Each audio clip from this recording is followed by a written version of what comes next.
Hey my people, how you doing? I hope you're having a damn good day. Welcome back to the channel. Of course, it is going to be the next episode number 6 of the Leicester City career mode. And we start off with what I've been leading up to the entire series so far, I suppose. But Jack Simmons in the Youth Academy recently scouted, and he is going to be a talent and a half. He's going to wear the number 29, and I'm very excited to see how things get underway with him. Of course, we do win our first game of the episode 3-2 against Leeds United. Not the most convincing victory, but James Maddison with 2 goals, Ian Nacho with a goal, and all of them very important. And of course, guys, it is the January transfer window, so it does mean we will be making a few transfers here and there. So stay tuned for that. But I don't know if it will be in this episode. What I can show you is there will be a few players leaving in this episode. None other than James Justin, and he looks like he's probably going to be going to Arsenal. I mean, to be fair, I really wanted to keep him. I thought he was going to be a foundational piece to the puzzle of this Leicester City team. But never fear, it doesn't matter. We'll move on. We'll find somebody else to replace him. I do like the idea that, yes, I kind of want to keep a lot of my players, but at the same time, I'm trying to make this realistic. And I do feel like if Arsenal came in for James Justin in real life, he would want to go there, and pretty much Arsenal would get their way. So I decided in the end, let me just get as much money as I possibly can. I probably could have done a bit better for the deal, but try to get as much money as possible. 22 million, I think, is a good enough deal to be fair. And I think we can agree on that. Then also, I gave Sionsu a new deal. Of course, he was in the process of potentially agreeing a deal with Napoli, and I decided to say, excuse me, you're going to be mine for the next 2 to 3 years. And I think he's a very, very valuable piece, so I didn't want to lose him. And so we agreed on a new deal for him, and yeah, we move on to the semi-finals of the Carabao Cup. Let's be honest, people. Having another trophy in the cabinet could be quite special for this season. Jamie Vardy, of course, he's won the Premier League, he's won the FA Cup. Is it time for him to add the Carabao Cup to the trophy hall? Well, it remains to be seen, as we do have our first game where we are kind of playing just the attacking highlights. But we have our first game in the series, or in the episode, I should say. And it is against Middlesbrough United. So 48 minutes gone by, we are still drawing 0-0. I think it is our home game.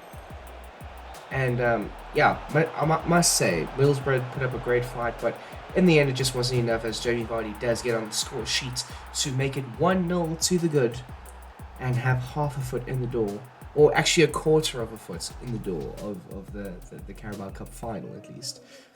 Almost there, almost the trophy. But of course, it is going to be a 2-legged affair, and for both legs we are going to probably play just the attacking highlights, just to somewhat make it a bit more interesting, a bit more entertaining. Because of course, with the defensive and the attacking highlights, I have more say on what happens and how it happens. At least this way, I know there could potentially be a wild card thrown in to the mix, where Middlesbrough could pop up with a goal, and now your back's up against the wall and you have to score maybe 1, 2, potentially 3 goals, who knows. But right now we are in the driver's seat. We are just throwing men forward, getting a lot of opportunities, to be fair. I was very impressed with the amount of opportunities that we got in this one, and not to mention in the second leg as well. I mean, we had a lot of attacking outlets in that second leg.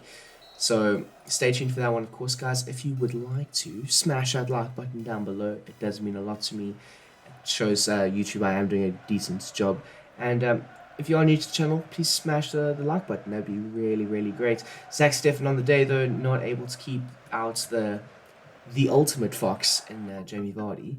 And we secure ourselves a 1-0 victory in the first leg of the Carabao Cup semi-finals. So, yeah, very, very happy with the results. But now we move on to a very sad scene, as James Justin is leaving the Foxes. And he's off to London, the sunny side of London. North London, I should say, and he's joining Arsenal. It will be very interesting to see the next time that we do play Arsenal, if he does play over the likes of Zinchenko, Kieran Tierney, so on. Or he could potentially play as a right back. Of course, Arsenal don't have the best depth in the right back area. So, yeah, you know what? I think they gave us a C here, but I think it's a very good deal for both sides. I mean, we get the money, they get the player that they wanted. I mean, for 1.1 million less, I think they should have at least given us a B, you know? But anyway, we move on to our first game in the FA Cup, and that is going to be a 2-1 win against Sheffield United. I don't really like Sheffield United that much. I don't know. Manchester United, of course, in real life, they've had one or two sour victories for Sheffield United, and it's just led me to not like them that much. But currently, we are third in the table. Of course, you've just had a few offers for Kelechi Iheanacho that I was like, not a chance. He is going to be a cornerstone in our career mode, at least for the first few seasons, or the first two at least. So I have no intentions of getting rid of Kelechi Iheanacho whatsoever. He does start in this game. Of course, it is going to be a very big game against Fulham. Last time we played Fulham, it was a 1-1 draw. Of course, I played the highlights of that, and it led to a Mitrovic goal off of a header, or off of a corner that was a header. Something like that. But speaking of headers, James Maddison whips it in outside of the boot. Bang, Kelechi Iheanacho's there. Just before half-time, it does change the dynamics of our half-time team approach. And then in the second half, we brought on Jack Simmons for his debut in the Premier League. Now, almost flashing one straight into the back of the net moments after coming on. That was his first touch in the Premier League. Could have been a goal. But 10 minutes later, bang, bang, bada bing, bada boom, Jack Simmons with his first goal in the Premier League. He is going to be an absolutely insane talent for us. Wearing number 29, I just feel like all the wonder kids in the world somehow wear 29. I mean, Mbappe did it. Yeah, that's pretty much all I can think of right now. Mbappe did it. So here we are, Jack Simmons. He is going to be an absolute incredible talent, and he is definitely going to be here for the foreseeable future. And a great 2-0 win. Iheanacho before half-time and Simmons 10 minutes before full-time secures us all 3 points against relegation battlers Fulham. Of course, not the greatest game to play, but nonetheless, we'll play it. And in this career mode, I am not opposed to accepting offers, right? I'm not. I mean, there are a few players that I would not like to sell, mainly Maddison, Harvey Barnes, probably going to be Jack Simmons. But for the likes of Ricardo Pereira, I don't mind getting rid of him, but Juventus have got to come to the table and offer me a lot of money, because he is going to be a very important player for us. And we've seen Leicester City do this in real life in the past, where they didn't want to sell Harry Maguire, but then Manchester United came and paid a crazy amount of money. I think it was 80 million.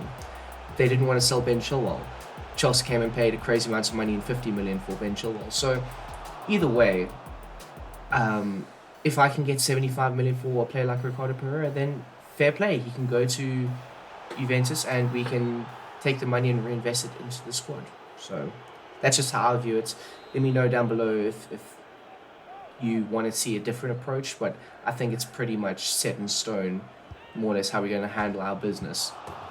So anyways, moving on though, big game against Manchester City, and we find ourselves deadlocked after 34 minutes at 1-1. You know, the free kick was a great free kick by Fanta Pants himself, but unfortunately, Gundogan just being in the right place at the right time just left a sour taste in one's mouth. And then just before half time, our star boy, James Maddison, with a huge goal, and we were quite happy at half time, but you know who wasn't? Erling Haaland. Erling Haaland was not happy. No goals, no assists, no nothing in the game, no goal contributions whatsoever. He's like, you know what, I got to get on the score sheet. And 80 minutes gone by, and Mr. Fanta Pants himself, Kevin De Bruyne, pops up with goal number 3, and that would ultimately leave us on the losing end at the empty hard. It's very unfortunate, but it is what it is. But we get back to winning ways, though, in the FA Cup with a 2-1 victory over Blackburn Rovers. Not a bad turnout, if you ask me. The Carabao Cup is our main goal this season, but potentially the FA Cup run, a deep FA Cup run. I'm not expecting much from the boys, but a deep FA Cup run could be a thing. So that is the goal right now. I could be saying all this and then eventually in the next game we get Man City and lose in the FA Cup. Who knows? But as of right now, the FA Cup could be a nice second, but a nice, I don't know, ending to the season potentially. But nonetheless, second leg of the Carabao Cup, we have a penalty 25 minutes in. Jamie Vardy, of course, the man who scored in the previous game, the first leg, of course. And no. Yep. Zach Steffen equal to it, saves it. And I'm like, wow, really? Could have had this game done and dusted. But now we're here still struggling with the 1-0 aggregate lead. And having to throw as many men forward because, of course, this is our home game. So we can't be losing our home game. I mean, imagine if we lost to Middlesbrough in our home game where we were so close to a trophy. I would not be able to forgive myself. I don't think Jamie Vardy would be able to forgive himself. I don't think James Maddison would forgive himself. So we've just got to throw as many men forward as possible, get that elusive second goal, kill the tie, kill the game, and then it's game, set, and match. Then we meet either Aston Villa or Tottenham Hotspur in the final. And I think we all know who it's going to be. I mean, if it's not Tottenham, then they really have pulled a Spursy. And a great attempt by Dewsbury Hall, but unfortunately, I didn't cut in time. And Zach Steffen again, he saves it. And now we find ourselves 1-0 down in the game, and it's tied 1-1 on aggregates, thanks to, I don't know who scored Middlesbrough's goal, but hot damn, they scored a goal, and now the pressure was really mounting on us. And who other than Jamie Vardy to step up and take the solo run of his life and smash in top bins, of course, with 15 minutes to go in the game. Yep, that's right that time. It's Vardy time. Bang, bang. Captain Fantastic pops up again. Beautiful things. And literally, that then allowed for Middlesbrough to throw men forward. And, well, it just led to counter-attack after counter-attack, solo run after solo run for us. And I was quite happy with the proceedings, to be fair. I mean, we just needed to maintain our composure when defending, and we could have potentially scored another one. Jamie Vardy header, Dewsbury Hall rebound, not equal to it though. And Middlesbrough, they're still in this game. They are still in this game. Like, I was like, bruh, are you serious? They've had, okay, well, one pass equals 100%, but that's a terrible stat. But we've had the better chances. We probably should have scored more goals than what we had. And we couldn't. We really, really could not. It really did irritate me. I mean, even this one, crossing opportunity, but why is Boubacar Samare playing on the wing? Can we just address that? Takes terrible touch, loses the ball. But regardless of the fact of us drawing this game, we are in the final. We are in the Carabao Cup final. It's probably going to be against Harry Kane's Tottenham Hotspur. That's going to be a game in the next episode for sure. So stay tuned for that one, guys. Of course, again, slight reminder, hit the like button down below. And next week, Monday, we will be playing the Carabao Cup final. So, yeah. And then we move on to our last game of this episode, of course. It is going to be against the likes of the mighty Crystal Palace, the Eagles of London, I suppose. Are they from South London or East London? I don't know. London is such a small place, but it has so many things in it. But I must say, first half, we played some absolute tiki-taka, one-touch football. Beautiful things, not going to lie. I mean, that passing interface was beautiful. Dewsbury Hall with an absolute outstanding finish. And then, second half, or going into the second half, we kind of lost our heads. Mateta just blazing one past Ochao. And it wasn't great. And then to add salt to our gashing wounds, Andre Ayew, no, I lie, it's not Andre Ayew, it's his brother Jordan Ayew, smashes it home for a 2-2. And we would end up drawing that game, probably deserving to win it in the first half. So it just is what it is, peeps. It is what it is. But we are going to end off the episode. I do appreciate each and every one of you for getting to this point. And of course, guys, I hope you have an outstanding damn day.